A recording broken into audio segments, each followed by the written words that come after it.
Dead Apostle Noel has access to unlimited projectiles, whereas regular Noel has 9 keys, I believe. It's 10.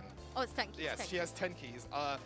They're very limited in use. However, they're very strong because they give her plus frames to let her contest certain situations that she might not before. But because they're limited, using too many of them within the same round loses you an important resource.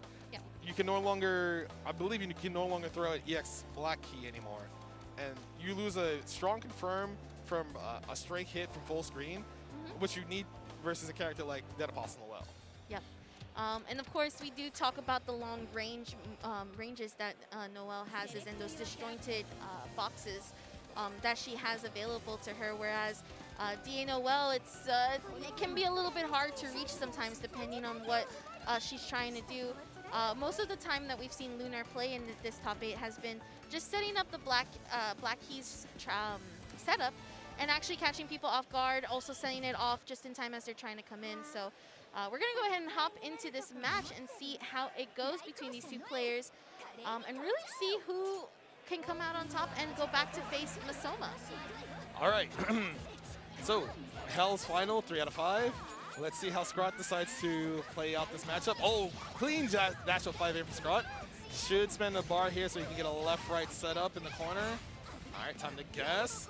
Hey, low shield. Yep, there we go. And this is probably what we were talking about earlier, where this matchup probably was looking very similar for Scrot earlier. It's just that constant pressure, and this is where Noelle shines beautifully in. All right. Detonation, Scrot decides to shield so he doesn't have to hold any pressure. He didn't get the block of the key toss. Nice. Gets a knockdown. LUNAR holds down back, trying not to get tagged by anything. Ooh, no. I liked a little bit of a shimmy, but LUNAR was not going to bite there. All right, toss key. Doesn't hit in time. Ooh, throw spears. Doesn't get punished for it. Doesn't high shield those either. All right, so Scrot has access to two more keys. Dash up DP. Doesn't get punished. Can't punish that because of the use of the EX. Hey. Oh, nice. Backdash gets caught by the stray key. Looking really nice there in that first round as Scrot takes it. I also took it just in time too. Again, those were only 2 keys that he had left and using them fully. Now down to 8 keys with that route. All right. LUNAR manages to get a DP out there into EX Spears to get a full screen knockdown. And now Scrot just making sure he can like dash up and shield any of the projectiles. Oof, good movement. Gets a jump C, no confirm. Now Scrot's finally able to get in. High shield anti-air. Oh, Scrot doesn't get away from the jump C. But you can see how he's waiting to see what LUNAR decides to do because he still has a life lead and he can probably snipe any bad movement LUNAR does. Oh, that tackle, but okay, there we go. Scrot able to find the opening with the key and continuing the corner carry, resetting instead, doing the BC follow-up and opening up LUNAR once more.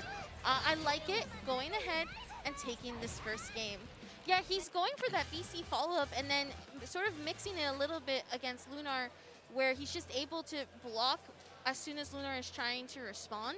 And LUNAR is just trying to figure out how, okay, so how do I get out of that situation when he does that? Because I can't get opened up. That's where I'm losing most of these situations when fighting. Yes, Scrot is, as you can see, even though everyone else has been having struggles fighting LUNAR so far, Scrot's made it look like LUNAR has a bad matchup versus regular Noelle. But it's because of Scrot's heavy knowledge of the game. He's played a lot of matchups. Oh my goodness. And he knows how he wants to aggress. So usually he doesn't get hit by the spears on the way down. He's good at making sure that if any explosion occurs, he's able to shield them so he can gain resources. But he has to be careful. He has to actually see the detonation, gets a clean hit on the black key, keeps his turn. And a lot of these interactions really comes down to LUNAR shielding him properly and kind of losing their chance at advancing. But Scrot gets a shield A counter follow-up. Yeah, that was a really nice jump. I think it was a jump A follow-up, if I'm not mistaken. And really taking away the LUNAR's turn there. All right, this detonation, dash up throw. Yep, Scrot respecting the mix-up there. Oh, I love it. Scrot going ahead and punishing LUNAR. Trying to shield in response. The patience there. Has 4 keys available at the moment. Blocking the A follow-up and then opening up LUNAR will be able to kill here, I believe. As long as Scrot spends a bar. Very nice. All right, nice and easy. Don't have to worry about dropping anything there. So, It's always scary to see if they're going to use the bar or not because there is a lot of damage just meterless. yes. But going ahead and just trying to seal the deal, that's how you know that Scrawt's been paying attention to this character. All right, anti-air shield BC. Scrawt decides not to BC back. He was probably worried about late shield launcher from Lunar. 5A throw immediately. All right, Scrawt has to, wake up DP Black Key. That is a good way to get out of the corner for Noelle now because her meterless DP is invincible, so you just do that into the Black Key to stay safe, but Scrawt got a small drop there. What pickups from LUNAR there. Practically all of those hits were just at the very tip of the hitboxes for DA Noelle's attacks. Gonna be taking the round off of that too from Scrawt. All right, so LUNAR looking a lot better that round. DP whiffs doesn't get punished. All right, Scrawt doing his best to advance without trying to get clipped by anything. Hey, it is a detonation. That happened so quickly, Scrawt was not ready for it.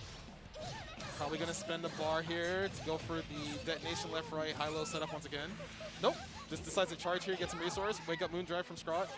Oh no, waking up and trying to do the Moondrive skill, but instead LUNAR air dashing in and then setting up once more. Gonna activate the setup. Nice, but okay, using Moondrive to actually go ahead and DP and back up just a little bit to keep it safe. All right, Scrawt holding low shield there, gets some. Nice use of the Black Key. I think that's also been a bit of a helpful into this match is that usage is able to just throw it out as soon as LUNAR is trying to set up in neutral. Yes, there's a lot of times where LUNAR wants to try to move, so Scrawt's using that to his advantage. 5A, Moondrive back late, gets away from the throw, still regaining life. He's waiting to see if LUNAR decides to DP or heat when he gets close. Spears in the air, shields on BC. BC right there. LUNAR tried to press a button on the way down and got hit, unfortunately, so he was not ready for Scrawt to late BC after the shield. So normally when people are holding shield after they've interacted with something, you have quite a while before you can use an option afterwards. You know, A follow-up, B follow-up, BC follow-up. So it takes some discipline to know that, like, okay, you shielded something, I won't go in here, or I can block the next follow-up that you want to do so I can stay safe and keep my pressure. But sometimes you get a little antsy, you're like, all right, your shield's over, but you're not paying attention, you just get hit by the follow-up and you lose your turn, you're like, all right, next time, that shouldn't happen to me. All right, and Scrawt looking pretty calm and collected right now. This is potential game if he's able to take it to go back to Masoma onto the grand finals of this bracket. It all comes down to this, and again, this is the defense. This is someone who knows how to handle those traps that DA Noelle has been sending out, and really not letting him get overwhelmed by them is what the key has been here, on top of just capitalizing off of some of the decision making from LUNAR. All right, here's the left right once again. Which side is it? Same side. LUNAR tries a low shield. He goes in the filled shield state. Loses a little bit of life and some moon gauge, but Scrawt's just keeping his turn.